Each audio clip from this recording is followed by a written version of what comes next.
மும்மொழி கொள்கை என்பது ஹிந்தி மட்டுமல்ல, வேறு எந்த மொழியையும் தேர்வு செய்யலாம். ஹிந்தி வேண்டாம் என்றால் சமஸ்கிருதம் படிக்கலாம். அதில் என்ன பிரச்சனை? எல்லா மாநிலங்களிலும் நவோதயா பள்ளிகள் உள்ளன. நீங்கள் உங்களது சொந்த கல்வி முறையை வைத்திருக்கலாம். ஆனால் ஒன்றிய அரசின் பள்ளிகளை தடுக்காதீர்கள் என்று தமிழ்நாட்டில் நவோதயா பள்ளிகளுக்கு அனுமதி தொடர்பான வழக்கின் விசாரணையில் உச்சநீதிமன்ற நீதிபதி நாகரத்னா அதிரடி கருத்தை கூறியுள்ளார். தமிழ்நாட்டில் நவோதயா பள்ளிகளை நிறுவுவதை தமிழக அரசு தொடர்ந்து எதிர்த்து வரும் நிலையில் இது தொடர்பான வழக்கு உச்சநீதிமன்றத்தில் விசாரணைக்கு வந்தது.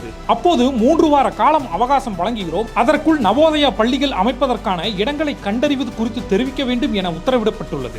அதிமுக, திமுக என தமிழகத்தை ஆண்ட திராவிட கட்சிகள் ஏன் இத்தனை தசாப்தங்களாக இந்த நவோதயா பள்ளிகளை எதிர்க்கின்றன? நவோதயா பள்ளி என்றால் என்ன? தமிழக அரசியலில் புதியதாக கால் பதித்துள்ள தமிழக வெற்றி கழக தலைவர் விஜய் இவ்விஷயத்தில் என்ன செய்ய போகிறார்? இந்த காணொலியில் பார்க்கலாம். நவோதயா பள்ளி என்பது கிராமப்புறங்களில் உள்ள திறமையான மாணவர்களுக்கும் தரமான கல்வி கிடைக்க வேண்டும் என்ற நோக்கில் 1986ஆம் ஆண்டு கொண்டுவரப்பட்ட தேசிய கல்விக் கொள்கையின் கீழ் தொடங்கி வைக்கப்பட்டதுதான் இந்த ஜவஹர் நவோதயா வித்யாலயா உண்டு உறைவிட பள்ளிகள். இந்தியாவில் முதல் நவோதயா பள்ளி மகாராஷ்டிரா மாநிலத்தில் உள்ள அமராவதி எனும் இடத்தில் நிறுவப்பட்டது. இப்பள்ளிகளை தொடங்க மாநில அரசு 25 ஏக்கர் முதல் 30 ஏக்கர் வரை நிலம் மட்டும் ஒதுக்கீடு செய்தால் போதுமானது. பள்ளி வளாக கட்டடங்களை அமைப்பதற்காக மத்திய அரசு சுமார் 20 கோடி ரூபாய் வரையிலான முழுமையான நிதியை தன் பங்களிப்பாக வழங்குகிறது. இது இருபாலரும் பயிலும் உண்டு உறைவிட பள்ளி என்பதால் மாணவர்கள் அங்கேயே தங்கி படிக்க வேண்டும். அவர்களுக்கான உணவு, சீருடை, பாடநூல்கள் உள்ளிட்ட அனைத்தும் முற்றிலும் இலவசமாக அளிக்கப்படுகின்றன. 6ஆம் வகுப்பிலிருந்து செயல்படும் இப்பள்ளிகளில் 9 முதல் 12ஆம் வகுப்பு வரை பயிலும் மாணவர்களிடம் மட்டும் மிக குறைந்தபட்ச கட்டணமாக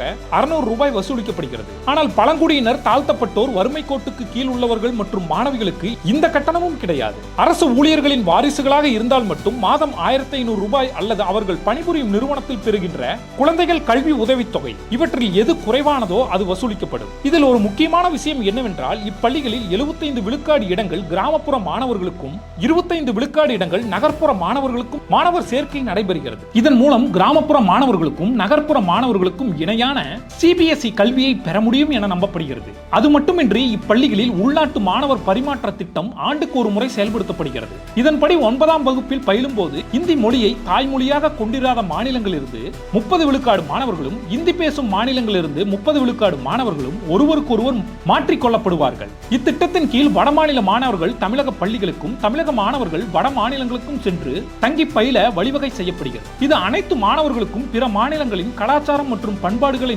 நேரடியாக அறிந்து கொள்ள உதவுகிறது. நவோதயா பள்ளிகளில் வரும் நன்மை என்று பார்த்தால் ஏழை எளிய கிராமப்புற மாணவர்களுக்கு CBSE பாடத்திட்டத்தில் கல்வி, தங்குமிடம், உணவு, சீருடை என அனைத்தும் கட்டணமின்றி இலவசமாக கிடைக்கின்றன.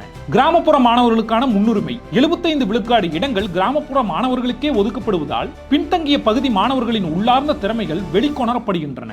மாணவர்கள் மாற்று மாநிலங்களுக்கு சென்று பயிலும் வாய்ப்பு கிடைப்பதால் அவர்களின் பன்முக தன்மையும் பிற மாநில பண்பாட்டு அறிவும் பரந்த அளவில் வளர்கிறது.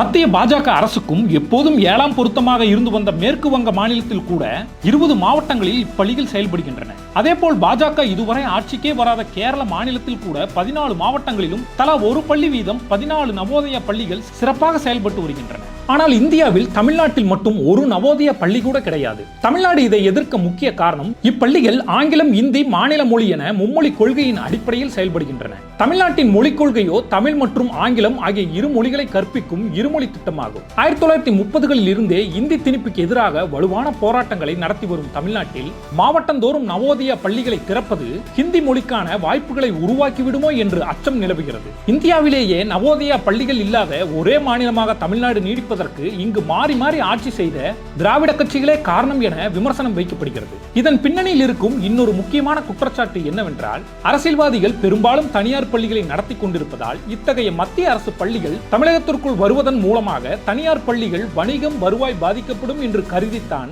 இவ்வாறு செய்கிறார்கள் என்றும் விமர்சனம் வைக்கப்படுகிறது. கடந்த 40 ஆண்டுகளுக்கு முன்பு மத்திய காங்கிரஸ் அரசு நவோதயா பள்ளிகளை தொடங்க உத்தரவிட்ட போது அப்போதைய முதலமைச்சராக இருந்த எம்ஜிஆர் அவர்கள் தமிழகத்தில் நவோதயா பள்ளிகளை அனுமதிக்க மாட்டேன் என தெல்ல தெளிவாக அறிவித்து செயல்படுத்தினார். அதையே தான் கடந்த 30 ஆண்டு காலமாக அதிமுக அரசு பின்பற்றியது. கடந்த 2017ஆம் ஆண்டு நவோதயா பள்ளிகளை அரசு அனுமதிக்க வேண்டும் என்று சென்னை உயர்நீதிமன்றம் உத்தரவிட்ட போதும் இருமொழி கொள்கைக்கு பாதிப்பு நேரிடும் என்பதால் உச்சநீதிமன்றத்தில் அப்போதைய அதிமுக அரசு மேல்முறையீடு செய்து தடையாணை பெற்றது. மறுபுறம் மத்திய காங்கிரசும் மாநிலத்தில் மறைந்த கருணாநிதி தலைமையிலான திமுக அரசும் ஆட்சியில் இருந்தபோதுதான் மாநில பட்டியலில் இருந்து கல்வித்துறை பொதுப்பட்டியலுக்கு மாற்றப்பட்டது. அப்படி பொதுப்பட்டியலுக்கு செல்ல வழிவகுத்து விட்டு இப்போது திமுக இதனை எதிர்ப்பது வெறும் அரசியல் நாடகம் என்று குற்றம் சாட்டுகின்றனர். இப்பள்ளிகளில் தாய்மொழி அல்லது மாநில மொழி முதல் மொழியாக இருந்தாலும் கணிதம், அறிவியல் பாடங்கள் ஆங்கில வழியிலும், சமூக அறிவியல் பாடங்கள் ஹிந்தி அல்லது ஆங்கில வழியிலும் பயிற்றுவிக்கப்படுகின்றன.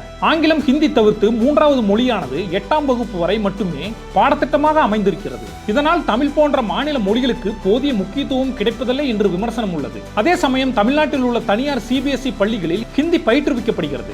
அந்த பள்ளிகளில் படிக்கும் அரசியல்வாதிகளின் குழந்தைகள் மட்டும் ஹிந்தி கற்றுக்கொள்ளலாம். ஆனால் ஏழை எளிய மாணவர்கள் பயிலும் வகையில் அமைக்கப்பட்ட நவோதயா பள்ளிகளில் கற்றுக் கொடுக்க கூடாதா என திமுக, அதிமுக மீது கடும் விமர்சனம் வைக்கப்படுகிறது. ஏற்கனவே PM ஸ்ரீ திட்டத்தை தமிழகம் ஏற்காததால் பள்ளி கல்வித்துறைக்கு வழக்கமாக மத்திய அரசு வழங்கும் நிதியையும் மத்திய அரசு நிறுத்தி வைத்துள்ளது. தமிழ்நாட்டுக்கு வர வேண்டிய சுமார் 3500 கோடிக்கும் அதிகமான கல்வி நிதி நிறுத்தி வைக்கப்பட்டுள்ளதாக தரவுகள் கூறுகின்றன. இப்போது தமிழக அரசியலில் மிக முக்கியமான திருப்புமுனையில் நின்று கொண்டிருக்கும் தமிழக வெற்றி கழக தலைவர் விஜய் இவ்விஷயத்தில் என்ன செய்ய போகிறார்? விஜய் அவர்கள் ஏற்கனவே கல்விக்கு அதிக முக்கியத்துவம் கொடுத்து வருகிறார். 10 மற்றும் 12ஆம் வகுப்பு தேர்வுகளில் சாதனை படைத்த மாணவர்களுக்கு பரிசு வழங்கும் விழாக்கள் மூலம் அடிமட்ட மாணவர்களை சந்தித்து ஊக்கப்படுத்தி வருகிறார். அவருடைய அரசியல் கொள்கை என்பது தமிழ் தேசியமும் திராவிடமும் கலந்த ஒரு புதிய பாதையாக பார்க்கப்படுகிறது. தற்போது உச்சநீதிமன்றம் 3 வார கால அவகாசம் கொடுத்து பள்ளிகள் அமையவிருக்கும் இடங்களை கேட்கின்ற நிலையில் தமிழ்நாட்டில் 40 ஆண்டுகளுக்கு பிறகு நவோதயா பள்ளிகள் துளிர்விட தொடங்கியிருப்பதாக கூறுகிறார்கள். இத்தகைய சூழலில் நவோதயா பள்ளி விவகாரத்தில் என்ன நிலைப்பாட்டை முதல்வர் விஜய் எடுப்பார்? தமிழகத்தின் பாரம்பரிய இருமொழி கொள்கையை ஆதரித்து ஹிந்தி நுழைவை எதிர்த்து திராவிட கட்சிகளின் குரலோடு கைகோர்ப்பாரா? மத்திய அரசு அவரவர் தாய்மொழியில் முழுமையாக கற்கலாம் என அதிகாரப்பூர்வமாக அறிவித்து மொழிக் கொள்கையில் தமிழகம் பாதிக்கப்படாத வகையில் நவோதயா பள்ளிகளை கொண்டு வந்தால் அது வரவேற்கத்தக்கது. விஜய் போன்ற வளர்ந்து வரும் தலைவர்கள் ஏழை மாணவர்களின் கல்வி உரிமையும் காக்க வேண்டும். அதேவேளையில் தமிழ் மொழியின் முக்கியத்துவமும் சற்றும் குறையாமல் பார்த்துக் கொள்ள வேண்டும் என்பதே நடுநிலையாளர்களின் எதிர்பார்ப்பாக இருக்கிறது.